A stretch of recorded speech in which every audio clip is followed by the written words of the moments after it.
previous lecture, where we talked about how to use label and title statements, as well as we introduced several new procedure steps, the univariate procedure, means procedure, and frequency procedure. Also, we talk about how to uh, plot several simple graphs and charts. Here we will use the chart procedure and the plot procedure. Um, Today we would like to talk about how to perform t-test and ANOVA test in SAS. Typically, we will use the means procedure and the t-test procedure for t-test, where we can do one sample t-test, paired t-test, and two sample t-test in SAS. And for ANOVA, we will use the GLM procedure and also the ANOVA procedure to do both the one-way ANOVA and the two-way ANOVA. Now,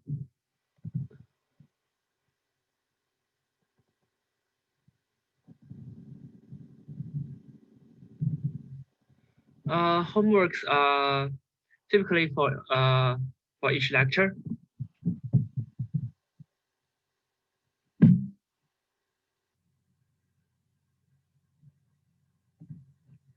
So if you have any problems homework, please come to the office hour as before. So first, then we'll move on to the one sample t-test. One sample t-test is usually to use test whether the mean of a normally distributed population has a value specified in a null hypothesis.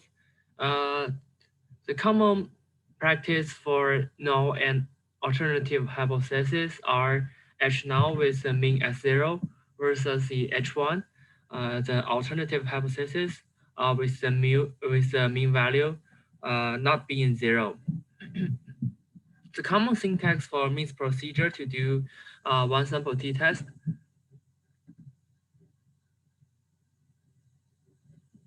For homework, there's also going to be a final project. The general syntax for means procedure always start with the data statement to specify the data set, as well as we have to make several options to determine the output. As always, in here is the total number of observations.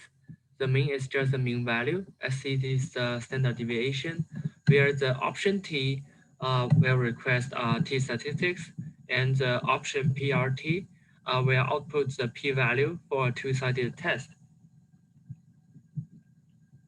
So here are some steps if we're going to do t-test to test for a non-zero mean.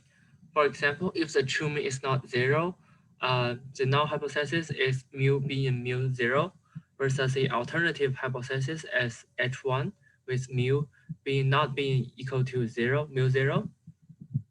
Where mu 0 isn't 0, then just subtract mu 0 from the tested variable in the data step.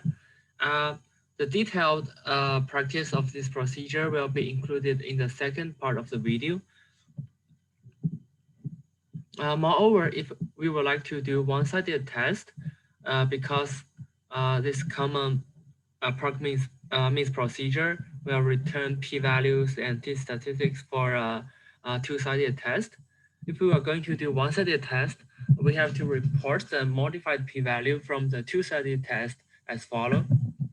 So if our null hypothesis is mu being mu 0, and our alternative hypothesis is mu greater than mu 0, then the one-sided p-value is 2 over p if the t statistic is greater than 0, and 1 minus 2 p over 2 if the t statistic is smaller than 0.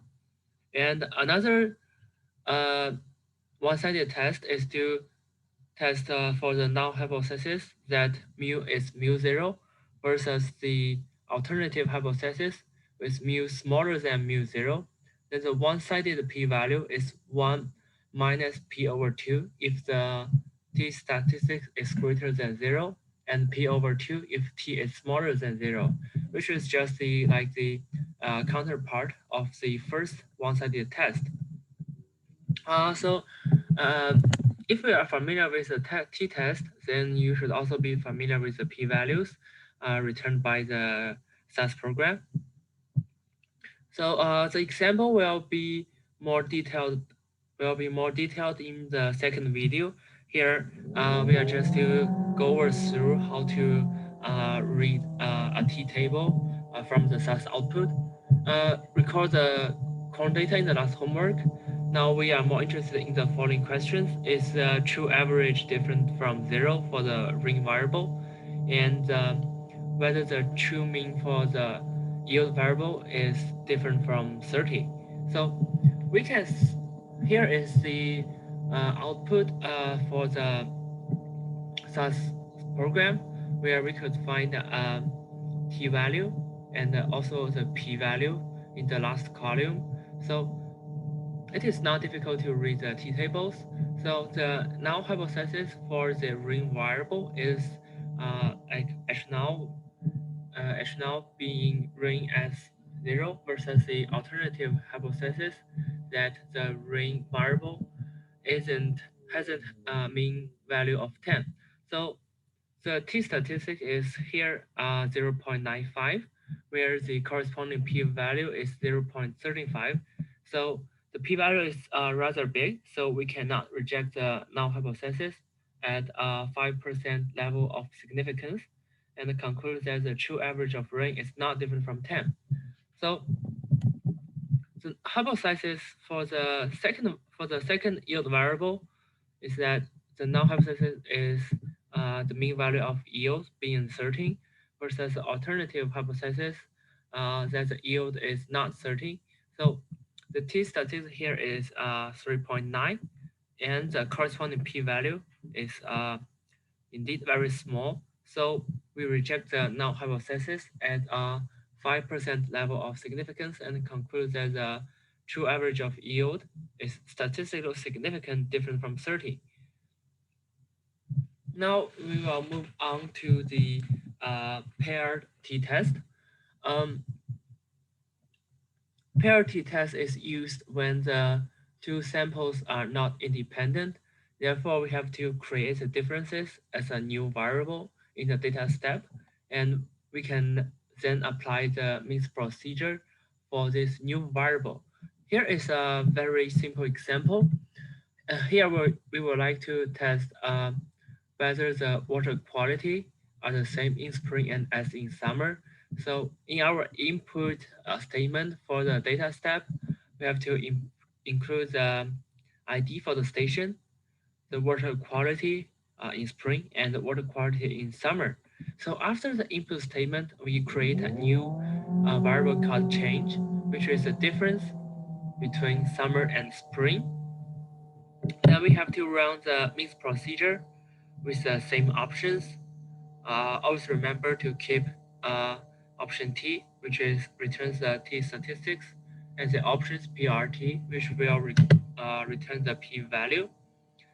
So we can see from the table, remember that the T value is 3.0 and the P value is somehow very small.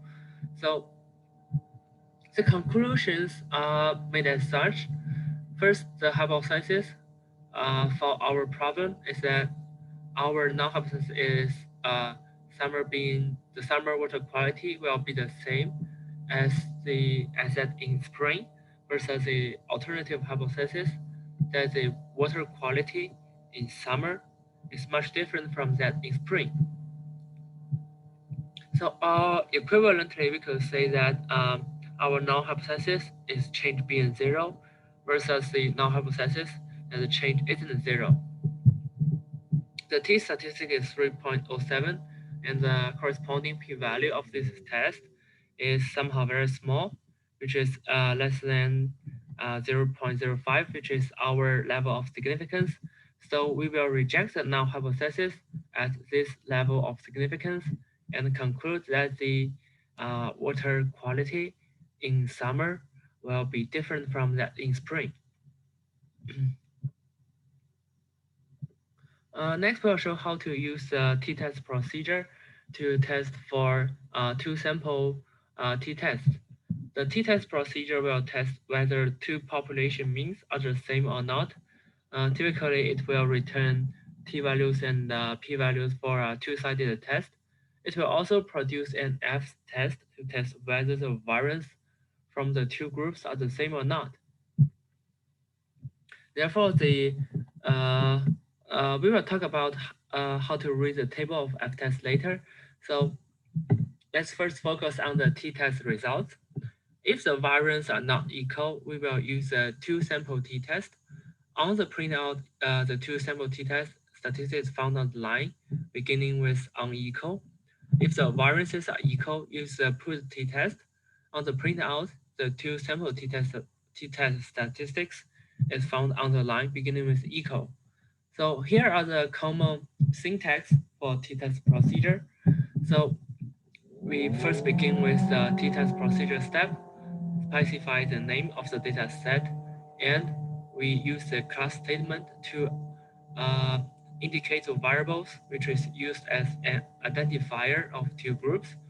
So typically, if we are going to use the t-test procedure, the values of the identifier variable should be binary, that is, which only has two different values. It could be either numerical or character. So then we have to specify the variables to analyze, followed by the var statement. Now we just look at this very simple example. From the previous data, the current data, we are going to create a new categorical data called the cat brain, which is based on the value of the ring variable. So if the value of the ring variable is smaller than 0.7, it will somehow be categorized as drought. Otherwise, it will be categorized as normal. So in this data step, we just create identifier variable, which only takes on two values, and which is created from our existing ring variable. Then we will perform our t-test procedure step and specify the name of the data set and specify the identifier, or we can call it as a factor variable with a class statement, and specify the variable to analyze. Yeah, the question here is just that is the yield variable be different for different groups of observations with different values in cat ring? So so typically we're just trying to find out is the mean of the yield variable for observations from groups whose cat ring variable takes value in drought. It's different from that takes takes the value in normal. So here is the summarizing table from our t-test procedure. So we first look at the p-values and t-values here. Um, they're typically under the assumption of equal variances. The t-test procedure display results using the starter with method. That is, if we look at this table, for the third, look at the third table, we can see that in the first method, the SAS will use the put method, which assumes the variance to be equal, and will return the corresponding t-value and p-value. And the second line, starting with the setter weight method, which assumes the variance for the two groups being unequal, and will also return corresponding t-value and p-value here. So the three outputs in the third table from a t-test procedure will first return a t-value, which is an approximate t-statistics for testing the null hypothesis that the means of the two groups are equal, followed by the df variable, which is the approximate degree of freedoms, and also the p-value is denoted as this, which is a probability of a greater absolute value of t under the null hypothesis. This is a two-sided significance probability, and the one-tailed probability is also computed the same way as in the one-sample t-test. So for the previous example, we are just like to test whether the mean of yield under the drought condition is different from the mean value of yield under the normal condition will be the same. So based on the big value of the p-value, we will reject the null hypothesis that the two means being equal. You will not reject the null hypothesis. So our conclusion is that the mean value won't change so much under different conditions.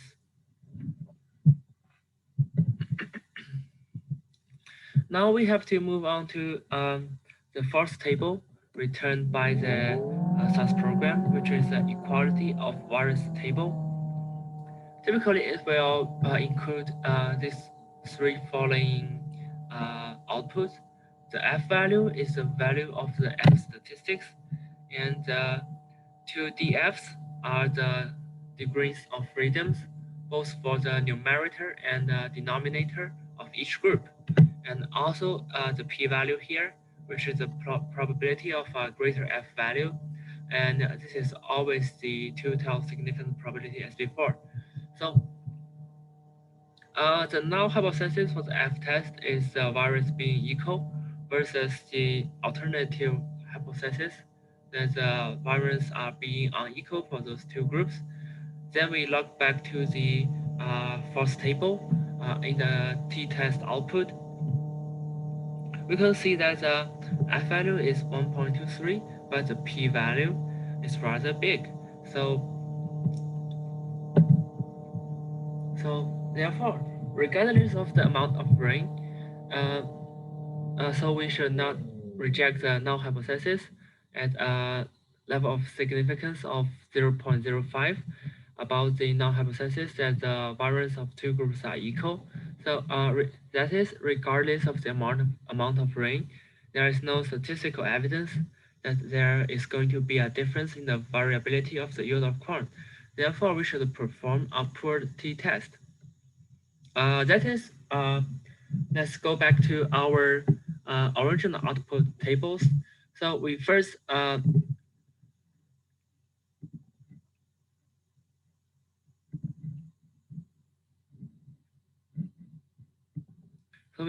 look at this part. The p-value of the test for the F-test to test for equality of variances is very big. Therefore, we should not reject the null hypothesis that the variance is different for two tables for two groups. Therefore, we should move on. We should use the pooled method, which treated the variance being equal for the two groups, and read the t-values and p-values in this line.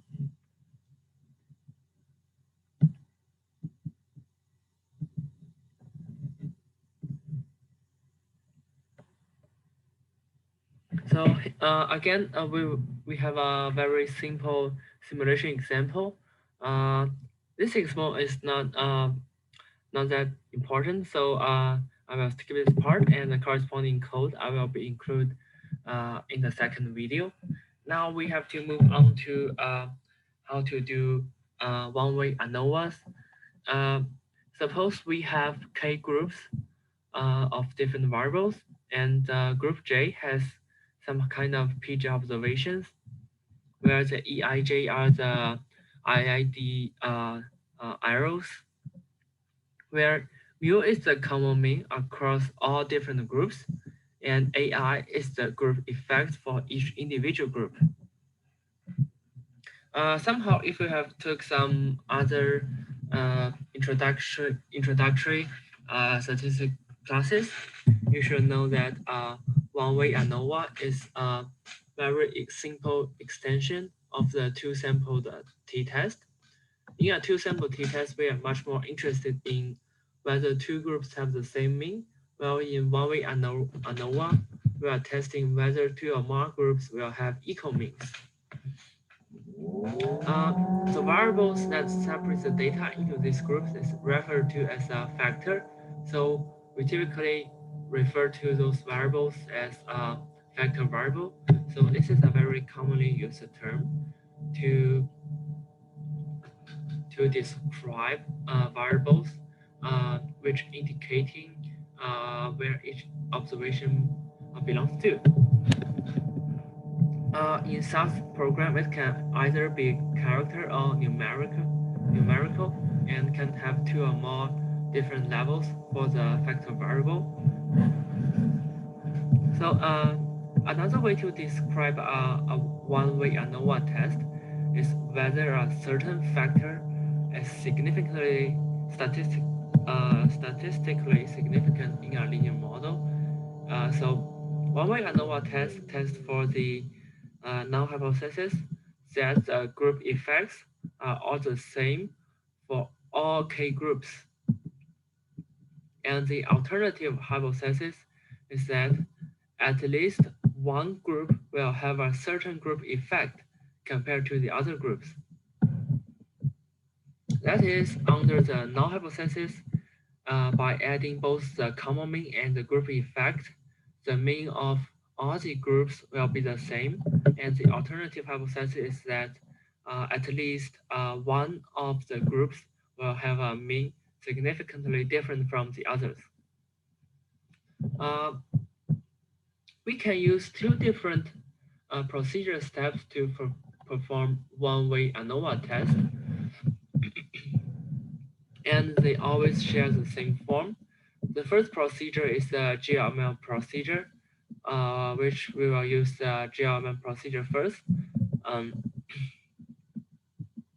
and followed by our data set, name of data set. And we will generally include our identifier variables or the factor variables after the class statement. And we have to specify the model statements where the dependent variables goes first on the left-hand side and the independent variables on the right-hand side. And also we have to use the main statement where we have to identify our independent variables here, or we can call it like we include factor variables here, and we have to specify our options, which is some different ways to perform the ANOVA test. So if the thing is also the same for the ANOVA procedure step with the data statement, by statement, and the class statement to specify the factor variables, and the model statement to specify our model, with our dependent variable goes first, and our independent variables or factor variables goes on the right side.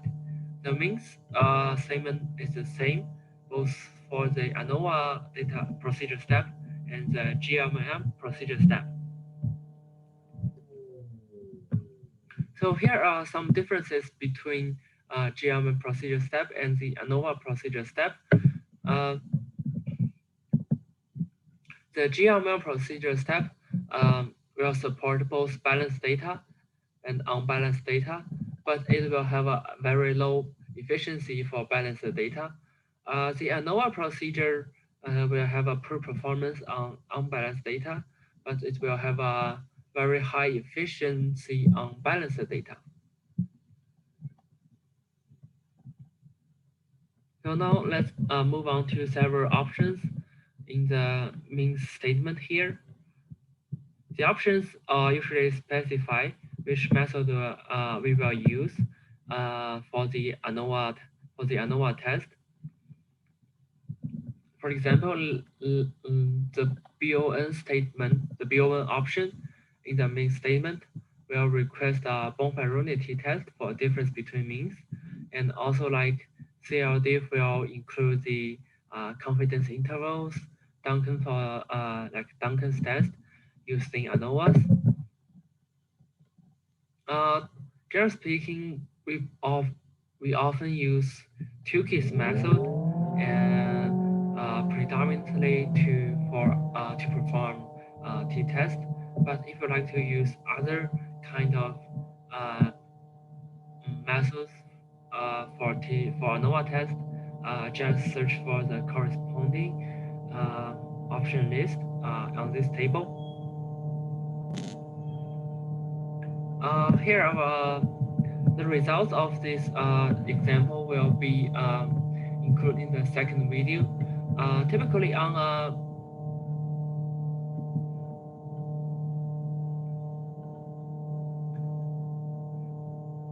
typically, let's move back to the model part.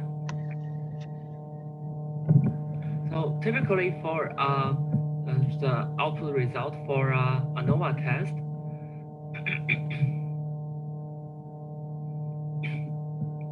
so if we use this example, we are going to do the one-way ANOVA.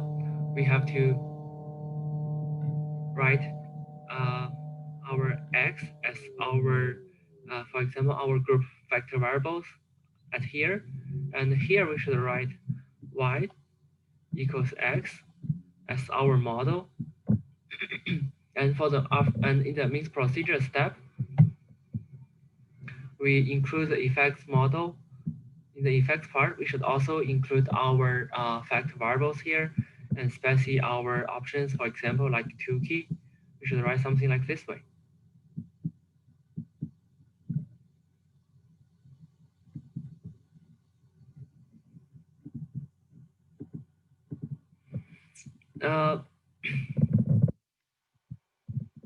Generally speaking, the output table for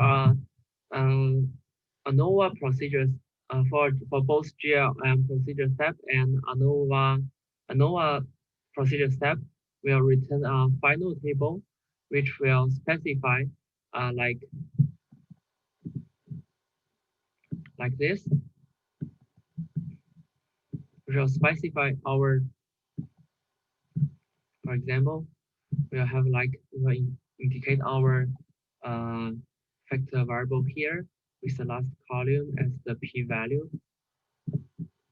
So if the p-value is small, we should say that this factor variable is not very significant.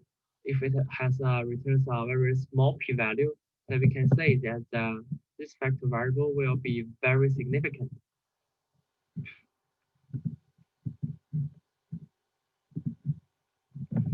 The output of this example will be included in the second video. I just copied the link in the announcement. So remember to check this one to see how this example will work in the SAS Studio. Also, the second will also include how to use the geom procedure in the second part video. So generally speaking, we'll include the p-values for the f-test and something else.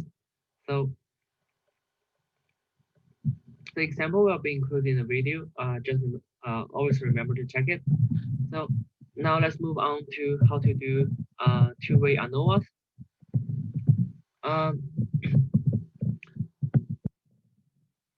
The major difference between one-way ANOVA and a two-way ANOVA is that two-way ANOVA always include, for example, the interactive terms for different factor variables in our model. So suppose we have two main factors, for example, a row factor and a column factor. For observation K with row factor I and column factor J, it should be written this. Yijk is the observation K for the which is the case observation with row factor I and column factor J, and mu is a common mean across all different groups from row factors and column factors, and AI is the row effect for the observations who is in the ith group for the row factor I for the row factor, and Bj is the column effect for observations which lies in the jth group for the column factor variable. And the possible interactive term is will also be considered in a two-way ANOVA test. Therefore, in the two-way ANOVA, there will exist two different factor variables and a possible interaction term for the whole model, which is here the interaction term, the marginal contributions of the of factors A and the marginal contribution for factor B. And hypothesis test is associated with each term. Therefore, we will, if we would like to see, if we check the summarizing table returned by the SAS, we will see three rows, each test for the row factor, the column factor, and the interactive term. So no hypothesis is associated with each term. The null hypothesis could be either that there's no main effect or no interaction effect. The code will be the same for one-way ANOVA, but the only change is in the model statement. Just recall before, in one-way ANOVA, we always begin with the model statement here, where we will have y equals a, where y is the corresponding dependent variable, where b is our fact variables, or because the independent variables. But here we will not consider like the interact terms or the effect of interact terms here, or the marginal effect of b. So if we use this model, we will be using our most common two-way ANOVA, which will consider the marginal effects of A, marginal effects B, the interactive effects of both A and B, which is marked as A times B here. Typically, the output table for the two-way ANOVA will be in 3 lines if we use something like this. The first line will specify the first marginal effect A, or the column effect.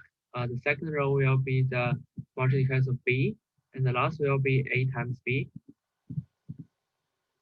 And with the last column here, to specify the last column will typically be the p-values. So if we could judge everything from the p-values here. So if the p-values is somehow very small for the marginal effect for factor variable A, then we will make the conclusion that A will make a significant contribution to determine the values of Y here. So if P is very large, the p-value is very large for the marginal effect A, we can make the conclusion that different levels of factor variables A will not make a huge change in the difference of the response variable Y. So it will be the same for B and also for the interactive term of A times B.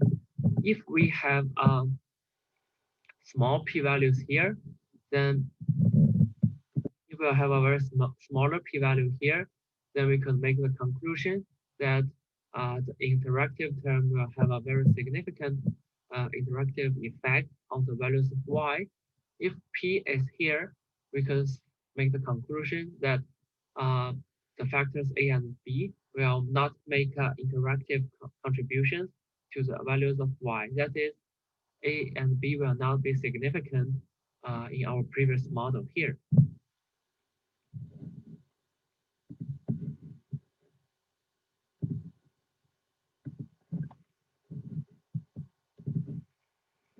Another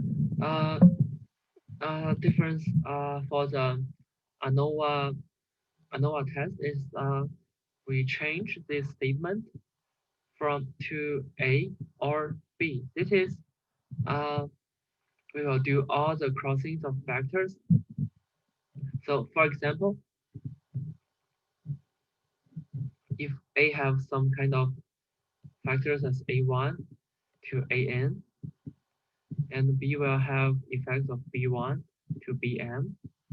We will try to find out whether for each of the combinations of the two factor variables will be significant. Just recall the previous one.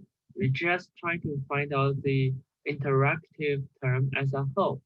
Here, like we are only trying to find out whether if AI is Bj, then this kind of uh, combinations of those two factor variables will make some significant changes in the values of y. But here, we would like to do all the crossing of the factors. That is, we will do uh, each of the combinations A1 B1, A1 BM, and AN B1 to AN BM, and to try to find out whether each of these combinations will make some significant changes to the values of y. Um, in summary, if we use the previous statement, it will consider the interactive terms as a whole. However, if we use this kind of statement, we will consider each pair of those combinations individually.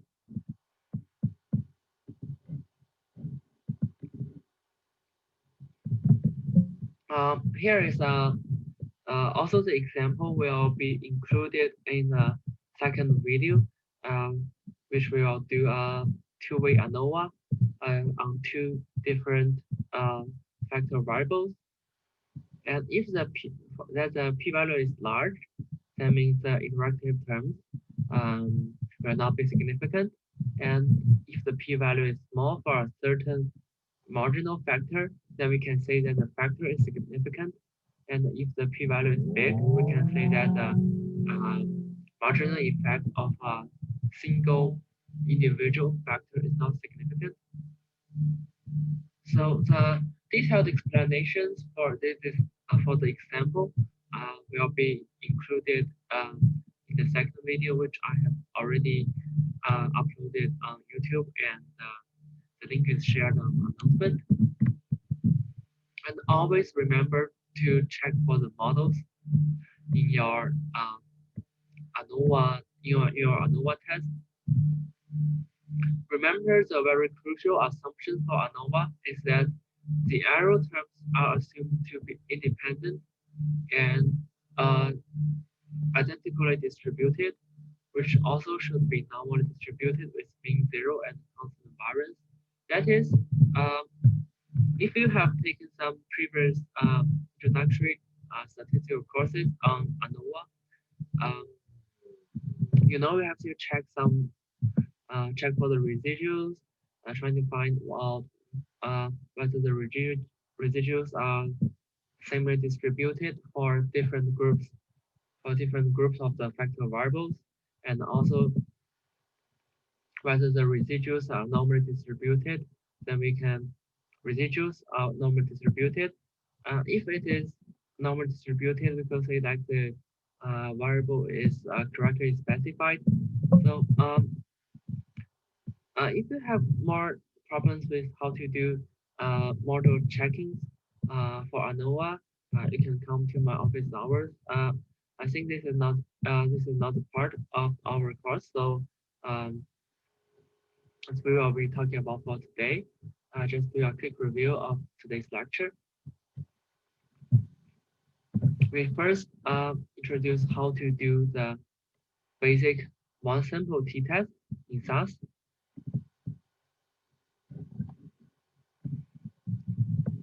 For t-test example, and also we talk about how to do paired t-test. And we also talked about how to do two sample t-test, which we can use two different kind of procedures, the mixed procedure and the t-test procedure.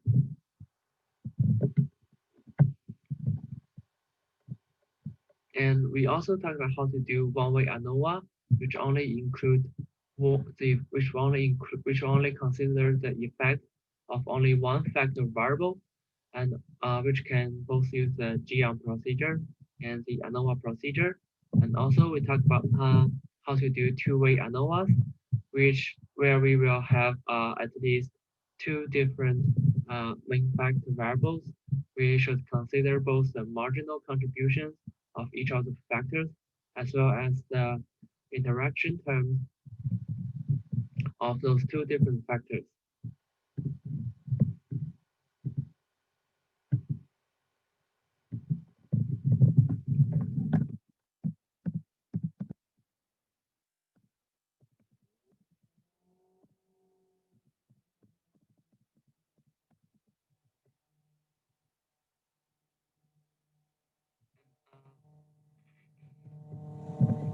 Always remember there might be some different ways for two-way ANOVA where we could consider the interactive terms as a whole, or we can consider each crossing of the factors individually. So,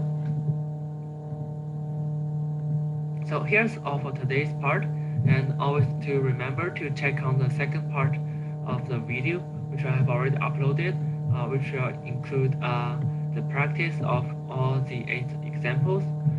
The example codes I will upload later in the announcement, so remember to check. That's all for today. Thank you.